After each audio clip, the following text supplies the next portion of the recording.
At the end of this topic, you will be able to define sequences, identify finite and infinite sequences, find the nth terms for the given sequences, find terms when nth term is given. Look at the patterns that you see around you. In an auditorium, the chairs are arranged in sequence, row after row. The numbers on the snakes are arranged in a particular order. The first one is even numbers, the second one is odd numbers, the third one is multiples of 4, and the fourth one is multiples of 3. The arrangement of leaves in aloe vera forms a beautiful pattern. A sequence is nothing but an arrangement of numbers in a definite order according to some rule. Here are a few examples of a sequence. The first sequence, 1, 3, 6, 10, is the number of dots required to form a triangle. The second sequence, 4, 6, 8, 10, is the number of people sitting around a table.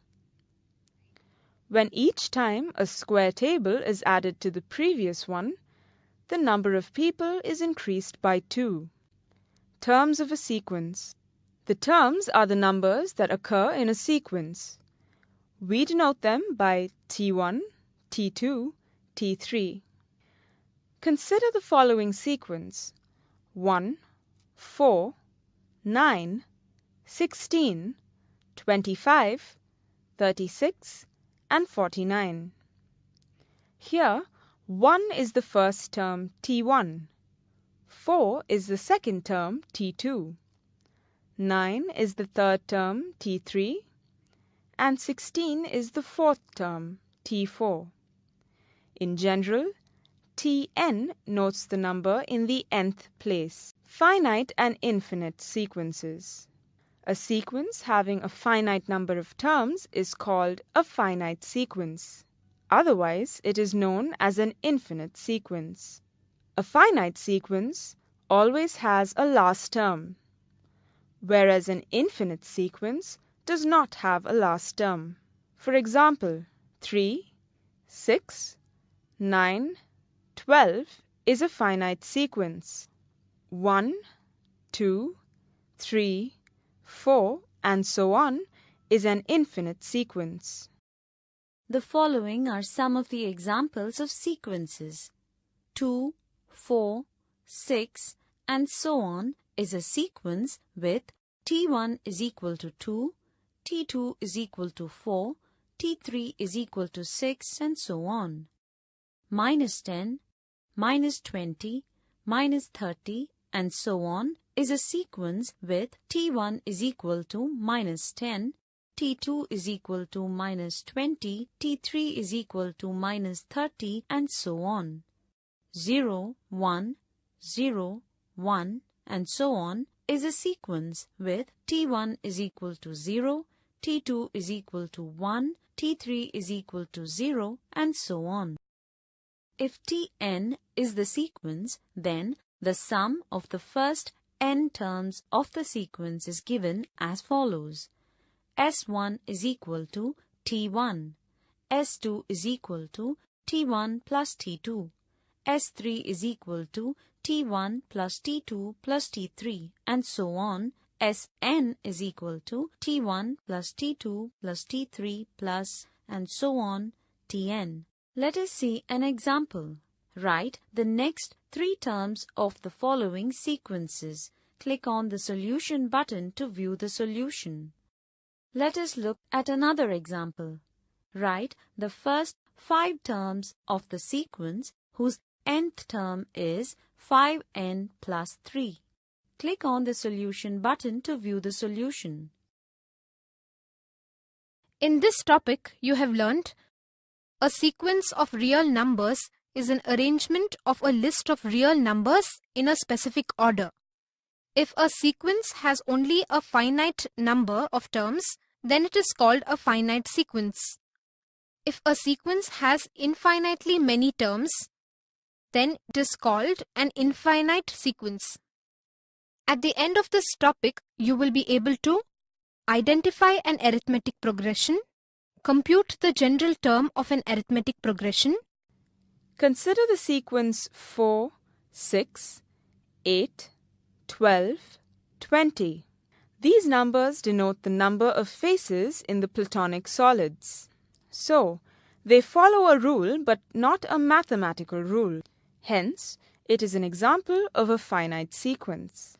In the next sequence, 3, 6, 9, 12 and 15, each term can be got from the previous one by adding 3 to it. So it is an example of a finite progression. Sequences following a certain pattern that follows a mathematical rule are called progressions. All progressions are sequences, but it is not necessary that all sequences should be progressions. For example, the sequence of even numbers 2, 4, 6, 8, 10 is a progression as the nth term can be found using the formula 2n, whereas the sequence of prime numbers 2, 3, 5, 7, 11, 13 is not a progression. If an auditorium has 10 rows and each row has 15 seats, then there are 10 into 15, that is 150 seats. But a typical auditorium is narrower at the front than at the back. In the picture, you can see that each row has 2 seats more than the row in front of it. The front row has 10 seats, the next 12, and next 14 seats, and so on. Now let us see how to find the number of seats in the 10th and 50th rows. In case of 10 rows, we may write the sequence as 10, 12, 14, 16, 18, 20, 22, 24, 26, 28. Thus, the number of seats in the 10th row is 28. In case of 50 rows, the above method will involve a lot of work. So let us try to develop a shortcut to find the number of seats in the 50th row. Consider an auditorium in which the front row has A seats. The next row has D more seats, thus the second row has A plus D seats. The third row has D more seats than the second row, hence the third row has A plus 2D seats. The fourth row has A plus 3D seats, and so on. If there are n rows in the auditorium, the nth row has A plus n minus 1 D seats. Thus, the 50th row will have 10 plus 49 into 2, that is 108 seats. Here is the definition of an arithmetic progression, or simply AP. An arithmetic sequence or arithmetic progression is a sequence A1, A2, A3, A4, which is such that A2 minus A1 is equal to A3 minus A2 is equal to A4 minus A3, etc. If D is equal to A2 minus A1 equals A3 minus A2 equals A4 minus A3, etc., then D is called as the common difference of the arithmetic progression. The recursive formula is AI plus 1 is equal to AI plus D for each I belonging to n. Thus, in an arithmetic progression, each pair of consecutive terms differ by the same constant. Let us look at some examples of AP. For the AP 16, 19, 22, 25, the first term A is equal to 16 and the common difference D is equal to 3. For the AP minus 1, minus 4, minus 7, minus 10, etc., the first term A is equal to minus 1 and the common difference D is equal to minus 3. Now for the AP x minus 3b, x plus b, x plus 5b, x plus 9b, etc., the first term, a, is equal to x minus 3b, and the common difference, d, is equal to 4b. Similarly, for the AP 2a minus b, 4a minus 3b, 6a minus 5b, etc., the first term a is equal to 2a minus b, and the common difference d is equal to 2a minus 2b. If the first term of an AP is a and the common difference is d, then terms of the AP can be formed as follows. The first term, T1, is a, which can be written as a plus 1 minus 1 into d. Similarly, the second term, T2, can be written as a plus 2 minus 1 into d. The third term, T3, can be written as a plus 3 minus 1 into d. The fourth term, T4, can be written as a plus 4 minus 1 into d, and so on. Thus, the nth term, Tn, can be written as a plus n minus 1 into d. Let us look at the properties of an AP. Here is the first property. For an AP with the first term a and the common difference d, if any real number k is added to each term of an AP, then the new sequence is also an AP with the first term a plus k and the common difference d. Here is the second property. For an AP with the first term a and the common difference d, if each term of an AP is multiplied by any real number k, then the new sequence is also an AP with the first term a into k and the common difference d into k. Click on the respective buttons to view the proof.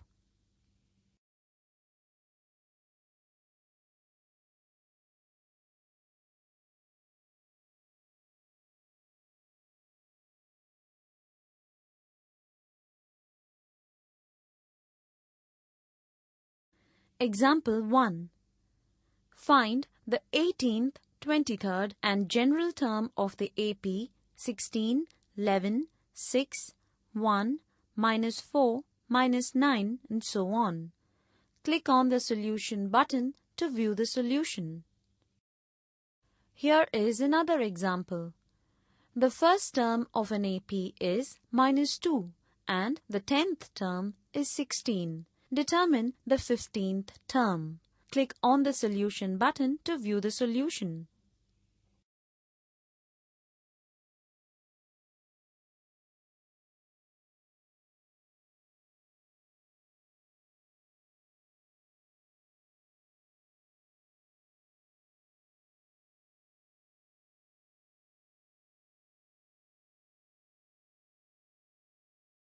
In this topic, you have learnt that the general form of an AP is a plus d, a plus 2d, a plus 3d, and so on.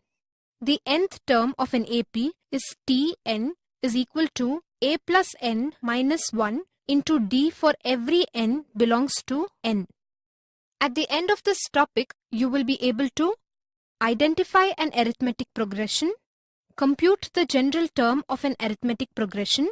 Consider the sequence 1, 3, 9, 27, 81. Here, the next term is got by multiplying 81 by 3. Similarly, in the sequence 0.5, 2.5, 12.5, 62.5, the term is got by multiplying 62.5 by 5. A sequence in which each term is multiplied by the same factor in order to obtain the following term is called a geometric progression. That is, a sequence in which the ratio of any two consecutive terms is always the same.